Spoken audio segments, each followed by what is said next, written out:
What's up, Commanders? I am Dimebot, and welcome back to Elite Dangerous and another beginner's tutorial. Might class this one as an intermediate or advanced tutorial. However, today we're going to be talking about a system that you will need to interact with if you want to get the absolute best out of your ships and equipment in a game. That's right, we are talking about engineers and engineering. So we're going to split this video into a few sections. We're going to talk about who and what engineers are. We're going to talk about how to unlock the engineers, what you do once you go visit an engineer, and how engineering actually works, as well as the materials that you need for it. So, to get started, who are the engineers? Well, engineers are a group of NPCs in the Elite Dangerous universe that can help you modify your ships or your personal equipment. There are 25 ship engineers and there are 13 equipment engineers. You can see them here on the screen. Now, do note that some of them do have some overlap, as there are a set of ship engineers for the bubble, and then there are a set that are out in Colonia. What you'll find is the ones in Colonia will do more things than the ones that are in the bubble, whereas you may have a engineer in the bubble that will do power plants and power distributors. You may find that that same engineer out at Colonia may do that, as well as 3 or 4 other things. Now, let's go ahead and just take a look at good old Bill Turner here. So Bill Turner, what does Bill do? Well, Bill is going to work on field maintenance units, scanners, surface scanners, wake scanners, warrant scanners, fuel scoops, all kinds of different things, as well as plasma accelerators. And we will get to it in a minute, but I will explain that these pips, these are grades. So what exactly can Bill do for us? Well, let's say we want to work on our kill warrant scanner. Now, good old Bill here, he can do fast scan, lightweight, long range, reinforced, shielded, or wide angle. Each one of these refers to the effect for the engineered module. So, lightweight, for example, it's going to reduce the module's mass, but at the expense of reduced integrity. And here is one of the first key takeaways I want you guys to get in your heads about engineering. There is never a magic bullet that just improves everything. It is not alchemy, the philosopher's stone. We're not making gold here. There is always a trade-off. Kill warrant scanner, if we make it lightweight, well, we get a drop in integrity, but the mass on it also drops by 45%.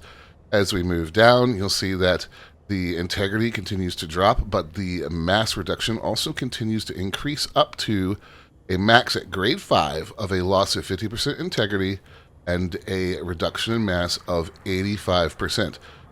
This is Inara. Inara is a fantastic resource for keeping track of your engineers.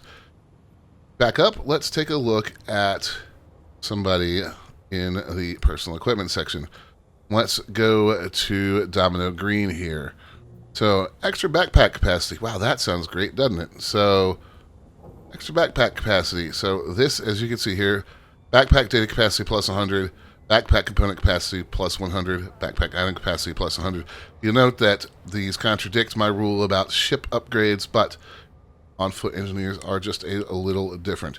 And you'll see that these all cost a specific amount of components plus money. This is in direct opposition to the ship folks. These all cost a particular amount of components. You'll notice the lack of credits there. One thing to note for Inara, you'll see that I could craft this 80 times. This is because Inara knows how much stuff I have on my ship for materials. Now, that is the engineers in a nutshell as far as who they are. How do we find them in-game? Well, that's actually pretty simple. Get over to your right-hand panel here. You'll see down between Galnet News and the training modules, there is the Engineers tab. If you open it out, you will see here all the engineers that I have access to. Now, when you first start up, it's going to look much more like this. You will note that you have access to far less engineers, and that you will see you know about most of them through what is called common knowledge, but you do not have access to them. Common knowledge means that everybody in the galaxy basically knows about these people, or at least commanders do. It would be like knowing who a really famous celebrity is in real life. Let's say Brad Pitt, or you know who the Pope is. But just because you know about them doesn't mean you can gain access to them. To gain access to them, you will have to fulfill certain conditions. So for Elvira Martok, for example, gain access to her by traveling at least 300 light years from your career start location. And then you will also have to deliver 3 units of Soontil relics. Engineers basically become a NPC Russian nesting doll. You will find that you will gain knowledge to other engineer or gain access to other engineers because you learned about them from an engineer. And then once you do that, you fulfill their requirements to get an invite, and those invites will pop up in your communications tab. You will not miss them. So you go to an engineer, you get a high rank with them. They tell you about another engineer. You gain access to that engineer. You go to them. You get a rank with them. They tell you about another engineer, and so on, and so on, and so on. It is a daisy chain of interacting relationships. And the further you go into it, the more and more engineers you will unlock. Some of them have some particularly onerous or annoying unlock requirements. There is a engineer that requires you to go to a specific system and to gain a specific rep with a faction within that system, and then they will give you the invitation to go meet that engineer. So just be prepared. This is a grindy system, and it is not back-end loaded. It is not front-end loaded. It's all the way through. You're going to be grinding to unlock them. You're going to be grinding for the parts that you need to properly utilize them. Now, you'll note that you can view them on the galaxy map. You can click anyone you want on the galaxy map. It'll open it right up and take you to them. You will see this icon above them, and it will tell you if you click on system information, an available engineer, an engineer you can use is here. You will also note this view pinned blueprint button. We are going to take a look at that a little later on in the video. For now, let's actually go down and visit an engineer, and we will talk about exactly how this system works and what you are going to need to do to make the most out of it. Now, once you are docked at an engineer's base, head to your station services. Docking procedure completed. And you will notice that it looks very much like any normal space station. Or your commodities market is generally not going to have a lot of buy. But what we're looking for, really, is the engineer's workshop. So let's go ahead and click on in. Now, you'll notice that we can do engines and FSD. You'll see that I have grade 2 access unlocked. Now, there are a couple of ways that you can get your access level to go up.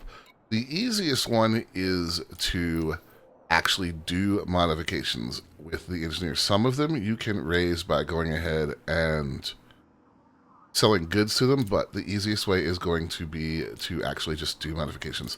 So let's take a look at our engines. These are grade 4A thrusters with no mods. So here you will be presented with a number of options, and I want to go ahead and make one point for you guys to note. See this pin blueprint option here. If you are looking to raise your grade access with an engineer, which you can see right here if I were to do this dirty drive tuning or one of the other grade 1s, this is how much it would raise it. You will not gain rep if you use pin blueprint and you do remote engineering. Remote engineering is basically there for after you have gotten your grade up as high as you can or as high as you need to with an engineer so that you may do the engineering remotely without flying all over the galaxy to visit them. If you are trying to raise your grade access, do not, I repeat, do not use remote engineering. Do your engineering at said engineer. Now, engineers are going to have a variety of different options available for any module. We've already looked at that a little bit with that scanner. So here we have dirty drive tuning. You will see up here, he's talking about what it does. You sacrifice drive integrity, thermal load, and power draw for increased performance. And you can see all of that reflected in these red circles right here. These are the negatives. The blue is the positive. We go to drive strengthening. You'll notice that we increase the mass for better thermal load and integrity. This is making our drive tougher and a little bit more heat efficient. Clean drive, power and mass requirements are sacrificed for better thermal handling and performance. I am going to go with dirty drive tuning. You'll note right here, it tells you the cost. At grade 1, we only need this specialized legacy firmware. At grade 2, we need 2 items. 3 items. 4, 3 items, but they're different. And at 5, we need 3 different materials. And you'll notice that I do not have one of these. We will talk about this in a minute. But for now, let's go ahead and demonstrate how it works. So I'm going to go ahead and tune this drive.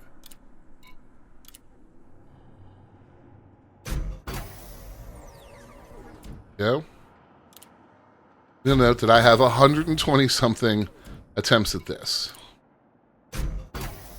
Now, some modifications will go all the way around the first bar with 1 tick. It depends on what you are modifying.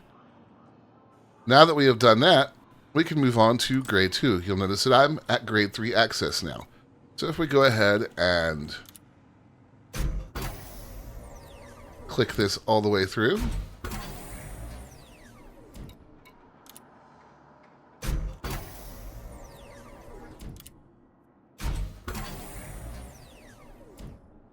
and now we are at grade 2.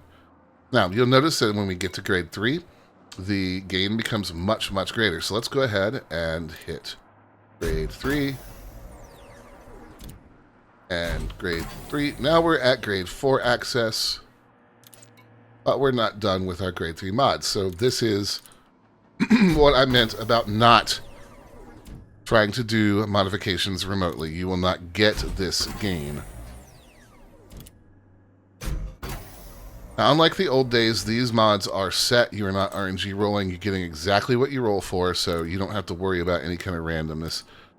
Let's go ahead and there we go.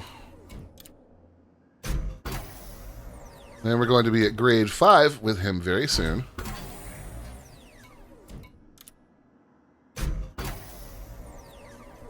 And there we have strengthened our mod up to grade 4. You know, so we have quite the modifier now. Now, I cannot generate my grade 5. That's unfortunate. However, what we can do is we can look at our experimental effects. Now, experimental effects tend to be pretty interesting, and they can also be a little expensive. However, I am out of some fairly common materials right now. For some reason, I'm out of iron, which is a little strange. Commonly, for dirty drive tuning, you would also go with drag drives. So safety protocols are removed to increase drive thrust output at the cost of additional heat generation. This is just basically faster drives. You can only have 1 experimental effect on a module at a time. You cannot mix and match these. You have to choose one. This really comes into play with weapons, which we can talk about in a minute. Now, you'll note that I have this frame shift drive here. We can have a faster boot sequence and increased range, shielded. And you'll note that this only goes to grade 3. Not all engineers go to grade 5. So, this is something to keep in mind. Now, there's nothing wrong with getting a drive or a component up to grade 3 with an engineer if you have not unlocked the engineer that can take you to grade 5 access. That is the gist of how ship engineering works. It is not hard. It is simply a matter of picking out what you want and having the materials for it, which leads us into materials. What are the materials? Where do you get them? And what do you do if you don't have enough of them? Well, if you want to know what your basic materials on board are, head right over here to your inventory and check out your materials tab. You will see quite the list. There are a few things that we want to note here, guys. First off is the rarity icons. You see on the screen right here, we have most of them represented. Basic conductors, grade 1. The number of pips inside the symbol tells you how many or what rarity it is. So we have several grade 3s. That antimony up there is a grade 4, and those biotech conductors, those are a grade 5. There are also 3 different types of materials. They are classified as raw materials, manufactured materials, and encoded materials. Raw materials are going to be naturally occurring chemical elements that you can get by mining. I mentioned iron a minute ago. I don't have a lot. I need to go mining and pick up iron. If you've ever been mining, looked at your contacts list and noticed that instead of the normal tag, it says material, and when the item is picked up by your limpets, it does not go into your refinery. Instead, you hear a slightly different sound effect. That is a raw material. It goes into this inventory. You will note that each single raw material has its own separate max limit. I can take 300 chemical storage units, but only 250 chromium. Your next type of material is manufactured. These are artificial components from ships and structures. You're usually going to get them from salvaging. You drop into an unidentified signal source that turns out to be a bunch of wreckage. You scoop up some of the stuff there. That is going to be manufactured materials. You get in a big fight in a resource extraction zone. A lot of the materials that are left around when ships explode, those are manufactured materials. You go to a shipwreck site and you shoot up the shipwrecks that are laying on the ground, pick those up with your SRV. That is salvage materials. It's also worth noting that you can get materials on planet surfaces with SRVs by shooting up chunks of rock. The third type is encoded materials. This is data, files, chunks of code, scans. They usually come from scanning things, scanning ships, scanning highways, scanning things at outposts. There are going to be an absolute ton of them. Scans to me are one of the easiest things in the world to get, at least basic ones. Just scan everything around you all the time. Materials are going to be next. If you go out on a good mining trip, you're going to come back with a pretty good chunk of mining materials. You may have to look for specific ones, specifically some of the Rarity 5, Rarity 4s. Those don't just pop up everywhere, but there are lots and lots of ways to figure out where to find them. Manufactured materials can be the hardest ones to get. I would highly suggest salvaging after any kind of combat. Take that extra couple minutes if you can and scoop up the stuff that enemy combatants drop, or seek out a few signal sources that happen to have salvage in them, wreckage, combat debris, that kind of thing. You're going to want as many of these materials as you can, and the reason for that is because you don't just have to have the exact material on hand. There is a trading system in place in the game to allow you to get what you need via a exchange grid, and those are going to be your materials traders. So let's go ahead and talk about material traders, shall we? So here we are at Silverstock. Now, I knew about this material trader already, but if I did not, how would I find them? Very, very simple. I would go ahead and I would use Inara and search for the station service that is a material trader. Now, guys, there are not one-size-fits-all material traders. This is a raw material trader. If you need manufactured material trading or encoded data trading, you'll need to find that particular trader. You see this grid here that you're presented with. Now, I mentioned earlier that I needed iron, so I have already traded for some, but how did I do that? Well, I clicked on iron, and then I clicked on selenium. And for 1 selenium, I received 27 iron. Alternatively, I could click on 10 and receive 9, or zinc and receive 22, or ruthenium and receive 9. You can trade anywhere that it is not red. You will see it listed the 1 to whatever trade. So iron, when I hover over, 1 gets me 27. 2 gets me 9 tellurium, 2 gets me 3 tungsten, etc., etc. There is no magic bullet here. This is not, again, alchemy. There are trade-offs, so be aware of what you're trading and kind of try to focus on exactly what you need. And that is material trading. Once you get the materials that you need, you can go ahead and make your different modifications. And you can look at your pinned blueprints. Now, I want to make a note about pinned blueprints here, guys. You can only pin 1 per engineer, and you cannot do experimental effects. 2 big limitations. Experimental effects, you will need to visit the engineer every single time you want to do one or trade one. Now, why might only 1 blueprint at a time be a big deal?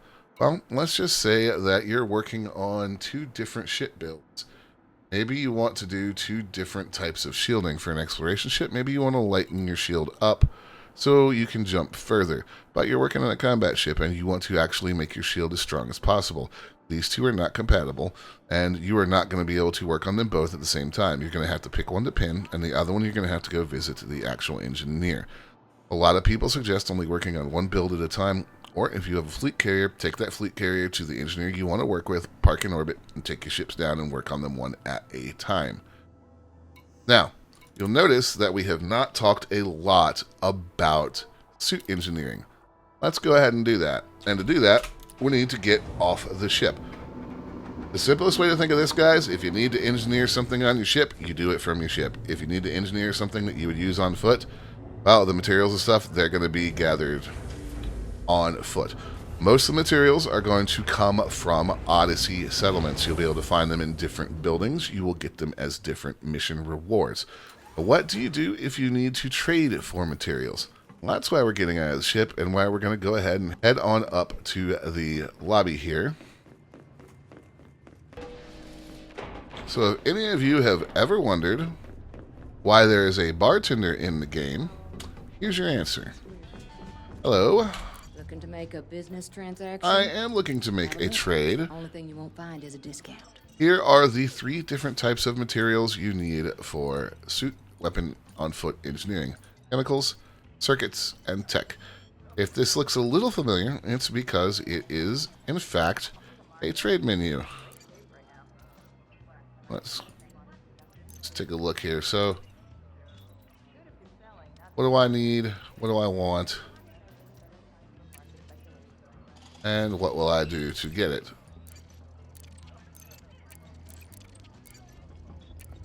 And there we go. You'll see that I am now receiving 1. Boom. You got it. You see how many you could receive by trading all of your tech. This is similar to what we were just looking at, guys. It's just, it's all in one spot. So if you're wondering exactly why the bartender is here, this is it. Will Now, that be all?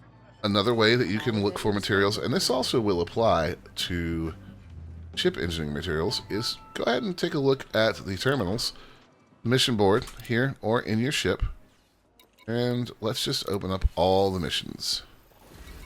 You'll note that pretty much all missions these days will have 3 categories. If you're not familiar with the rewards, it's financial, it is engineering materials, and it is rep. We could get 9 units of audio logs from this one. We could get weapon schematics, get microelectrodes, circuit switches, oxygenic bacteria, weapon components, surveillance logs. I could keep clicking. So, if you are looking for materials, look at your mission rewards. And that is the basics of engineering, both on foot and for your ships, guys. So if I could offer one other piece of advice, guys, it's don't go crazy with the engineering grind. It is a lot, and it can wear you out real quick. If you are looking for mats, just do the activities you're going to do. If you're mining, you will end up with mats. If you are scanning everything that's around you, you'll end up with data coming out of your ears. If you are in combat, stop after the fight and go ahead and scoop up all the stuff that the ships you blew up dropped. You will find you will get a pretty generous helping of manufactured materials if you consistently do those things. That will leave you only searching for the rarest of materials, and all of those have pretty easy ways to get them. You can find them through various resources on Elite Dangerous. Look in Inara, look at Reddit, look at YouTube videos. We all have things out there to tell everybody how to get to them. But the biggest thing is, as I said, don't go crazy with the grind. You can make yourself burn out if you're trying to do something like, I don't know, fully combat engineer a Federal Corvette within a few days. I don't speak from personal experience for that, not at all. But just do what you're going to do. Look at your mission rewards. Trust me, you'll have the materials, and take advantage of your traders. And that is it, guys. That is engineering. Thank you guys so much for watching. If you have any more questions, leave them in the comments below. Myself or other commanders will answer them, I am quite sure. If you enjoyed the content, like and subscribe. It really helps the channel out. If you really enjoyed the video and enjoy the channel, consider becoming a channel member. And if you're here to the end, this was a long one and watch time is key on YouTube, so thank you very much. My name is Dimebot, 07 Commanders. I'll see you next time.